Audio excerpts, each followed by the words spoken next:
নমস্কাৰ মিডিয়া 18 ষ্টুডিঅ'ত মৰস্মিতা গোস্বামী টেবিন খবৰ খানাপাৰা পশু চিকিৎসা মহাবিদ্যালয়ৰ খেলপথাৰত আজিৰ পৰা আৰম্ভ হৈছে 38 সংখ্যক হুনাৰ নাট ভাৰত চৰকাৰৰ সংখ্যালঘু পৰিক্ৰমা মন্ত্ৰণালয়ৰ উদ্যোগত হুনাৰ নাট আৰু হুনাৰ হাট উদ্বোধন মুখ্যমন্ত্ৰী ডক্টৰ হিমন্ত বিশ্ব শৰ্মাৰ দেশৰ 28ৰো অধিক ৰাজ্য আৰু কেন্দ্ৰীয় শাসিত অঞ্চলৰ 600ৰো অধিক শিল্পীয়ে অংশগ্ৰহণ কৰিব ভাৰতৰ বিভিন্ন প্ৰান্তৰ 300খন বিপণীয়ে অংশগ্ৰহণ কৰিছে য'ত উপলব্ধ হৈছে বিভিন্ন প্ৰান্তৰ হস্ত নিৰ্মিত উৎপাদন আৰু খাদ্য 11 পৰা 20 মাৰ্চলৈ হ'বলগীয়া এই অনুষ্ঠানত অংশগ্ৰহণ কৰিবলগীয়া শিল্পীসকল হৈছে সাংস্কৃতিক অনুষ্ঠানত অংশ ল'ব সুৰেশ ৱাডেকাৰ মহালক্ষ্মী আয়াৰ অমিত কুমাৰ সুদেশ ভুছলে জুবিন গাৰ্গ আলতাফ ৰাজা কল্পনা পাটোৱাৰী দীক্ষু আদিয়ে আমি পুনপটীয়া সম্প্ৰচাৰলৈ লৈ গৈছোঁ तो आप लोग भी सब लोग जो है वो एक दिन जरूर आइए और शाम का जो यहाँ पर कल्चरल इवेंट होता है कल्चरल कार्यक्रम होता है वो यहाँ के भी कलाकार और जो मुंबई फिल्म इंडस्ट्री के बहुत अच्छे बड़े बड़े कलाकार यहाँ पर जो है वो अपने कार्यक्रम भी दिखाएंगे और गुवाहाटी के लोगों का अन्य जगहों के जो आसपास के लोग हैं उनका मनोरंजन करेंगे बहुत बहुत धन्यवाद बहुत बहुत शुक्रिया वंदे मातरम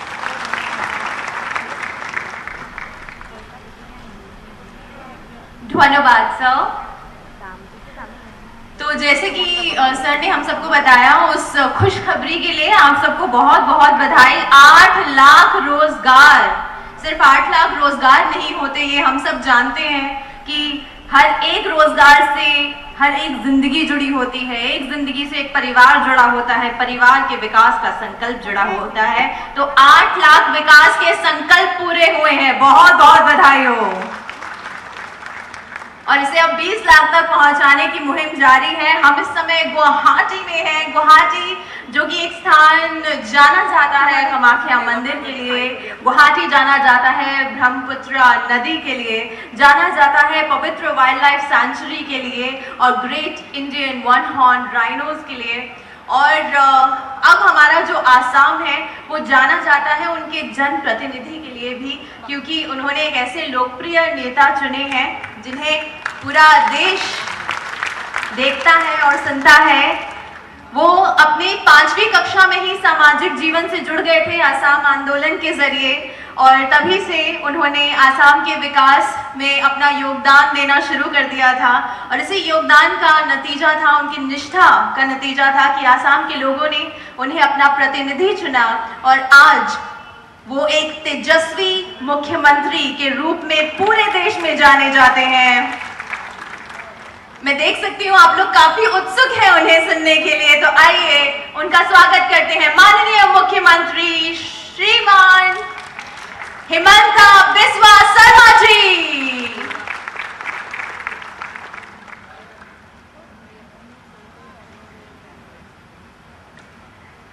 परम आदरणीय श्री मुख्तार अब्बास नकवी जी हमारे माइनॉरिटी अफेयर्स का यशस्वी मंत्री भी है और हमारा राज्यसभा का डेप्यूटी लीडर भी है श्री भुवनेश्वर कलिता डांगरिया सम्मानीय मंत्री चंद्रमोहन पाटोवारी डांगरिया रंजित कुमार दास डांगरिया अशोक सिंघाल डांगरिया आमार मजत उपस्थित सम्मानीय विधायक सिद्धार्थ भट्टाचार्य डांगरिया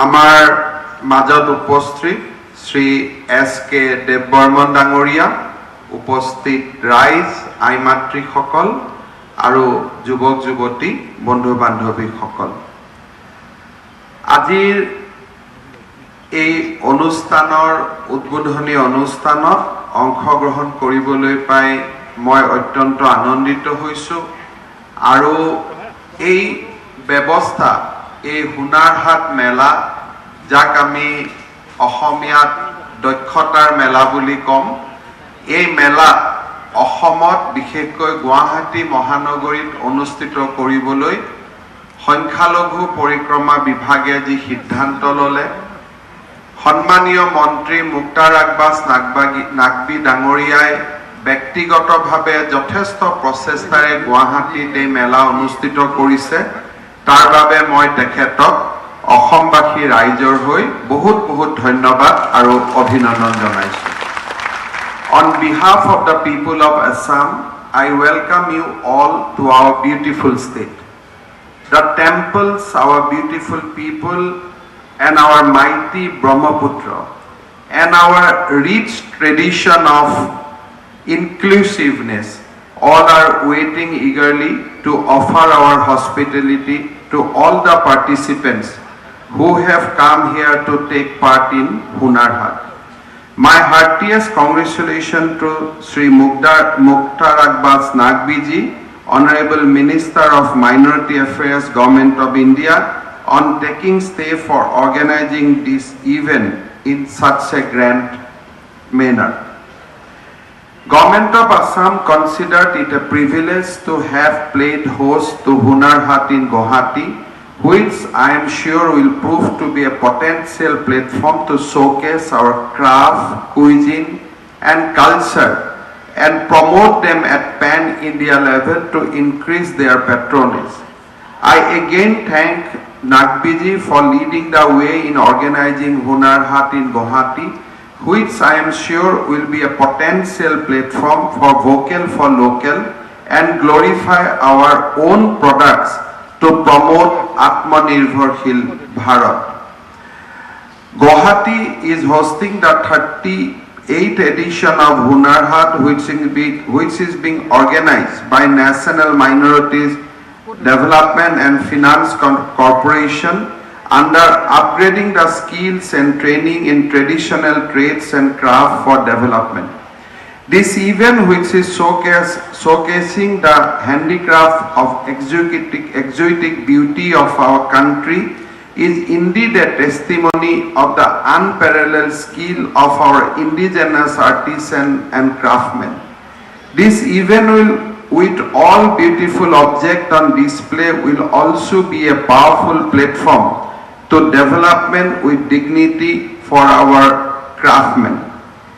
Kendra aru Rajya duikhon sarkare bortoman golokio protijogita homane khoj pelabo porakoi amar dekhor kola aru karu shilpor ঐতিহ্যমণ্ডিত ধাৰাটোৰ সুৰক্ষা আৰু প্ৰচাৰৰ বাবে নিৰবিচ্ছিন্নভাৱে কাম কৰি আহিছে।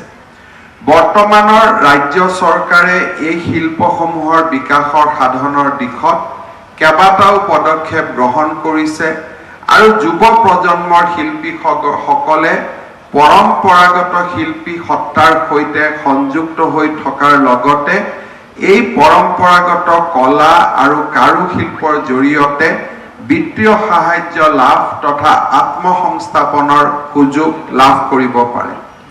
আমাৰ ৰাজ্য চৰকাৰে ষ্টাৰ্টআপ মুভমেণ্ট, ক্লাষ্টাৰ ডেভেলপমেণ্ট, জীৱিকা আৰু উদ্যমিতাৰ উন্নয়নৰ বাবে কাম কৰি আহিছে। আমি ৰাজ্যখনৰ এনে ক্ষেত্ৰসমূহৰ বাবে কাম কৰি আহিছো যাতে আৰ্থিক লাভালাভেৰে নিম্ন আয়ৰ লোকসকলকো শীৰ্ষলৈ নিয়াত সহায় কৰিব পৰা যায়। তদুপৰি ৰাজ্যখনৰ MSME খণ্ডৰ কাৰ্যকৰীতা বৃদ্ধিৰ বাবে আমি ক্ষুদ্ৰ আৰু অতি ক্ষুদ্ৰ উদ্যোগসমূহৰ প্ৰয়োজনীয়তাৰ আধাৰিত চৰকাৰী সহায়ৰ হাত প্ৰশস্ত কৰাৰ বাবেও কাম কৰি আহিছো। এইখিনিতে মই উল্লেখ কৰিব পাৰো যে আমাৰ ৰাজ্যখনত কি ধৰণে আমি 24 লাখ মহিলা যিসকলে মাইক্ৰ ফাইনেন্সত লোন লৈছিলে তেওঁলোকে তেওঁলোকৰ আত্মনিৰ্ভৰশীলতাৰ বাবে কাম কৰিছিলে।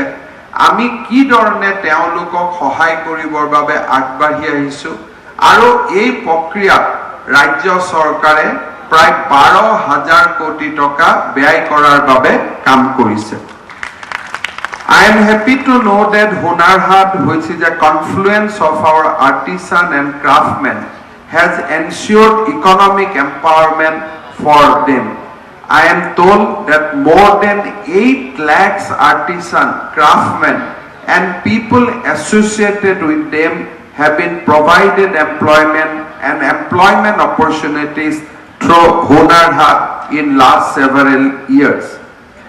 This event, I am sure, will be a contributing factor for strengthening our Prime Minister Shri Narendra Modi's mission of Atmanirbharshil Bharat. Our country, under the leadership of Prime Minister, is shifting its focus from Make in India to Make for World. For example, during COVID-19 pandemic, our enterprise made N95 masks, PP kits, ventilator on an emergent basis, and not only met the domestic demand but also exported them to the world. We all know about the vaccine story, how Atmanirbharshil Bharat has saved lives, thousands of lives during the time of pandemic. We are happy that our country is becoming self-reliant with an uncompromising focus on promoting its culture and heritage. In this backdrop, Hunar Haat being organized is realizing the dreams of the magician of Mati of our country. Be it the blue pottery of Rajasthan, the beautiful enchanting ceramic pottery from Khurja, or the black pottery of Manipur, Hunar Haat is encouraging everyone on one platform. This event is also providing an opportunity for thousands of artisans to make their product. Guwahati being the gateway to the northeastern state and other Southeast Asian nation, the marketing potential of rare handmade indigenous product, traditional mouth-watering cuisines, etc. are becoming more than ever before. Therefore, I am really hopeful that this edition of Hunar Haat is becoming a region for happiness to lakhs of skilled people directly and indirectly associated with this event. Moi ahabadi je tholuwa aru antarashtriya darshonathir pora ahaprot sohari labhere Guwahatit অনুষ্ঠিত এই হুনাৰ হাট শিল্পী আৰু ৰন্ধন বিশেষজ্ঞসকলৰ বাবে এক সফল আৰু স্মৰণীয় অনুষ্ঠান হিচাপে ৰৈ যাব। এই অনুষ্ঠানে প্ৰধানমন্ত্ৰী নৰেন্দ্ৰ মোদীৰ সবকা সাথ সবকা বিকাশ আৰু সবকা প্ৰয়াসৰ মন্ত্ৰক বাস্তৱত ৰূপায়িত কৰাৰ অন্য এক প্ৰয়াস হিচাপেও পৰিগণিত হ'ব। हुनार हाट का साथ साथ मैं नागवी जी का अभिनंदन ज्ञापन करना चाहता हूं कि भारत सरकार का संख्यालघु मंत्रालय से आसाम को भरपूर सहायता मिल रहा है और आसाम का संख्यालघु लोगों को खास करके जो हमारा पिछले समाज का लोगों है उनका अंदर शिक्षा और स्वास्थ्य का विकास में हमारा minority affairs department under the leadership of Shri Mukhtar Abbas Naqvi और हमारा प्रधानमंत्री मोदी जी का मार्गदर्शन में बहुत कुछ काम कर रहा है। मैं एज ए एजुकेशन मिनिस्टर और अभी मैं मुख्यमंत्री हूँ, मैं बहुत ही आनंदित हूँ कि हमारा माइनॉरिटी अफेयर्स डिपार्टमेंट का एक बहुत बड़ा फोकस है शिक्षा और स्वास्थ्य। मैं खुद विश्वास करता हूँ कि हमारा अगर संख्यालघु लोगों का बीच में एक सेकुलर एजुकेशन और हेल्थ का लिए उनका सब कुछ सहायता अगर उपलब्ध किया जा सकता है तो वो वर्ग हमारा देश का इकोनॉमिक डेवलपमेंट के लिए बहुत कुछ कर सकता है। हमारा जो खास करके जो मुसलमान समाज है उस समाज में कोई भी स्किल का कमी नहीं है, कोई भी मेरिट का कमी नहीं है, कोई भी उद्यमता का कम नहीं है, लेकिन हमारा बीच में एक वर्ग है जो उनको मॉडर्न एजुकेशन लेने से मना करता है। हमारा बीच में एक वर्ग है जो उनको आगे जाने के लिए डिस्करेज करता है। प्रधानमंत्री मोदी जी विश्वास करता है कि हमारा हर मुसलमान लोगों को जैसे हिंदू लोगों का बीच में शिक्षा का प्रसार हुआ है, समान नहीं तो ज्यादा आगे बढ़ना चाहिए हमारा मुसलमान भाई बहन। इसलिए वो लोग हम मानते हैं कि इकोनॉमिकली अभी भी बहुत बैकवर्ड है। इस सिलसिला में मुख्तार जी ने हमको 21 रेसिडेंशियल स्कूल दिया, उन्होंने हमको 30 करोड़ रुपया उपलब्ध करवाया कि माइनॉरिटी डोमिनेटेड एरिया में आप रेसिडेंशियल स्कूल बनाइए। लेकिन ये भी नहीं किया कि वो स्कूल में खाली माइनॉरिटी पढ़ेगा, स्कूल में भी भारत का धर्मनिरपेक्षता का ज्ञान होना चाहिए। इसमें उसमें अब हिंदू की भी पढ़वाइए, सिख को भी पढ़वाइए, ईसाई को भी पढ़वाइए, लेकिन स्कूल ऐसा जगह में लोकेट कीजिए वो जगह कम से कम हमारा माइनॉरिटी एरियाज का लोग ज्यादा हो। किसी का मना नहीं है, अगर हिंदू मेजॉरिटी एरिया में मुसलमान बच्चा के एजुकेशन ले सकता है तो मुसलमान मेजॉरिटी एरिया में हिंदू बच्चा जाके शिक्षा ले सकता है। तो ये जो एक नया आंदोलन हमारा माइनॉरिटी अफेयर्स मिनिस्टर साहब ने शुरू किया है, उसको हम आगे ले जाना चाहता हूं। हमारा असम में 100 ऐसा ब्लॉक्स है जो ब्लॉक्स में आउट ऑफ 324 ब्लॉक्स में हमारा 100 ऐसा ब्लॉक्स है जो ब्लॉक्स हमारा माइनॉरिटी लोग 60 से 90% तक है। अगर वो सारा ब्लॉक्स में मेरा कार्यकाल में और प्रधानमंत्री मोदी जी का ये कार्यकाल में, हालांकि उनको और 4-5 कार्यकाल करना ही है अलग बात है, लेकिन कम से कम ये कार्यकाल में हमारा सारा माइनॉरिटी डोमिनेटेड ब्लॉक्स में एक स्कूल हो जाए, अच्छा स्कूल बने, वो बहुत बढ़िया होगा। मैं अभी नागवी जी से बात कर रहा हूं, हमारा माइनॉरिटी ब्लॉक्स में अगर सैनिक स्कूल बने जहां में असम गवर्नमेंट भी पार्ट रहे, माइनॉरिटी मिनिस्ट्री भी पार्ट रहे और डिफेंस मिनिस्ट्री भी पार्ट रहे, ये एक बहुत बढ़िया बात होगा कि हमारा माइनॉरिटी जो बच्चा है एक तो सेकुलर एजुकेशन मिलेगा, एक धर्मनिरपेक्ष एजुकेशन मिलेगा, साथ साथ वो लोग सब लोग का साथ कदम से कदम मिलाने का उनको साहस मिलेगा। तो मेरा ये मैं मानता हूं कि लास्ट 3-4 साल में जैसा हमको इस क्षेत्र में काम करना था इतना काम नहीं हुआ, इसलिए लास्ट 3-4 साल असम के लिए अच्छा नहीं गया था। बीच में हमारा सीए आंदोलन आ गया था, फ्लड आ गया था, थोड़ा सा टर्मोइल से हमने 2-3 साल गुजरा, लेकिन अभी समाज एक है, समाज अभी एकजुट है, समाज स्किल चाहता है, एजुकेशन चाहते है, हेल्थ का डेवलपमेंट चाहते है। मैं बहुत फख्र का साथ बोलना चाहता हूं, मैं दुनिया का इंडिया का कोई प्रेस में देखता हूं कि वैक्सीन लेने के लिए कोई जगह में मुसलमान लोगों का बीच में थोड़ा सा डिस्करेजमेंट था, लेकिन असम में हमने माइनॉरिटी एरियाज में 100% वैक्सीन करवाया। ये हमारा सरकार का और मोदी जी का ऊपर संख्यालघु लोगों का विश्वास का एक रिफ्लेक्शन है। जब मोदी जी टीवी में आके बोला वैक्सीन सेफ है, वैक्सीन ठीक है, आप लोग लीजिए, सब लोग ले लिया, और ये मेरा एक मुझको विश्वास दिलाता है कि सब कुछ अभी पॉजिटिव चलेगा, सब कुछ एक लाइन में चलेगा और एक राष्ट्र निर्माण का तरफ असम को हम लोग आगे ले जा सकूंगा और अच्छा कंट्रीब्यूशन होगा। नागवी जी को मैं दिल्ली में भी जाके मिलूंगा। मेरा असम का माइनॉरिटी लोगों के लिए आप शिक्षा और स्वास्थ्य को आगे बढ़वाने के लिए असम सरकार को मदद कीजिए, स्किल के लिए मदद कीजिए। अगर if we think that skill education हो, हमारा हेल्थ पैरामीटर इंप्रूव हो और हमारा एजुकेशन अच्छा हो, तो कोई लोगों को चिंता करना नहीं है कि माइनॉरिटी हमारा थ्रेड है, बल्कि लोग बोलेगा माइनॉरिटीज हमारा एसेट है, और उस दिशा में हमको आगे ले जाना है। मैं बहुत बहुत धन्यवाद देना चाहता हूं मुक्ता जी को कि आपने हुनर हाट मेला असम में ऑर्गेनाइज किया।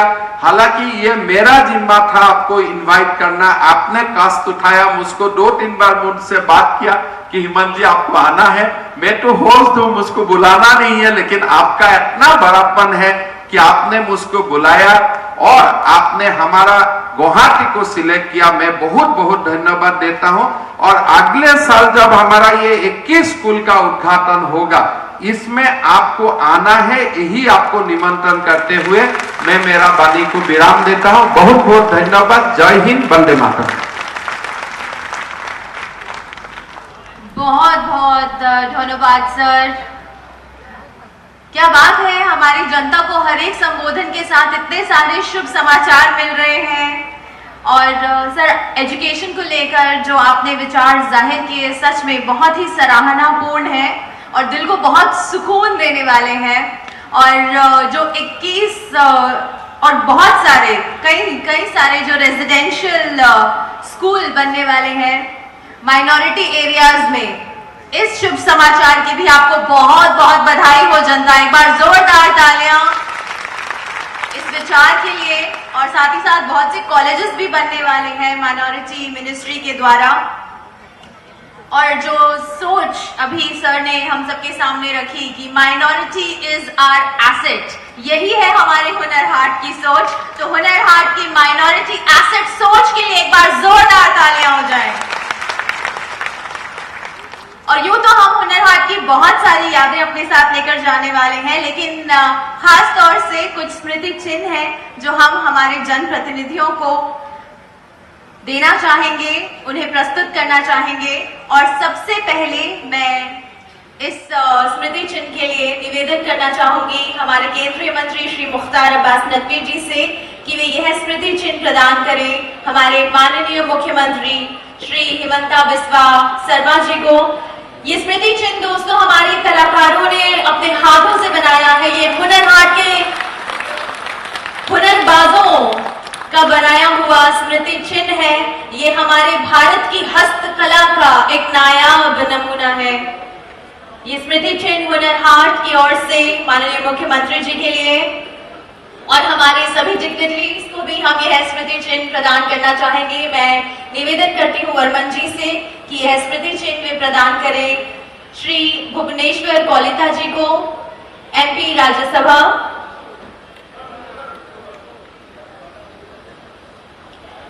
जो आप यहाँ पर देख रहे हैं, हर एक चीज हुनर हाट के कलाकारों ने बनाई है। आप इसकी सुंदरता देख सकते हैं, आप इसकी कारीगरी देख सकते हैं। मैं निवेदन करूंगी वर्मन जी से कि वे यह स्मृति चिन्ह प्रदान करें श्रीमती क्वीन ओझा को। Shrimati queen Ojha ji, member parliament.